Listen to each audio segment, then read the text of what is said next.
So when I was in Samoa, I remember the people of Samoa are very loving and kind. If you haven't already known that, I'm sure it's known to most of the world that people in Samoa are very loving.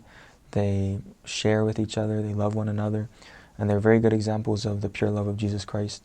Um, Another prime example of this is the way that they treat men of God, men and women of God, or anyone related in any sort of ministry or any church.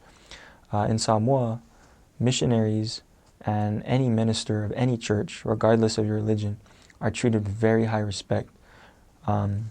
Missionaries are treated actually almost on the same level, if not higher, than those of the chiefs.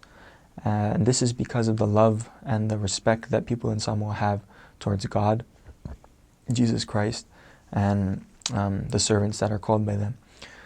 For example, in Samoa, if I were to walk onto a bus, buses in Samoa get very crowded, but if I were to walk onto a bus, no matter how packed the buses is, someone would always stand up and get out of the way so that the missionaries can sit down. Another example is if I were to walk into someone's house, everyone would have to either come and listen to us or stop eating or wake up, because they have very strong respect, a very deep respect towards the servants of God. Another example would be food. If I were to walk on the street, someone would always call out, no matter where you are, people will always call out to you and your companion to come in and eat, because they want you to be strong and be filled so that you can continue the work. I'm very grateful for the love of the people of Samoa.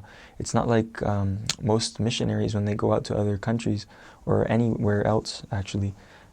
Many of them are treated disrespectfully, and many of them are persecuted.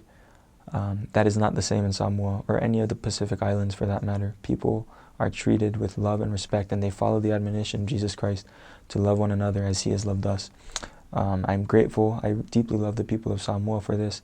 They were able to make my experience there so memorable, and I felt like I was one of them, and I'm grateful for their love and their respect that they have for not only us missionaries, but any member of any religion.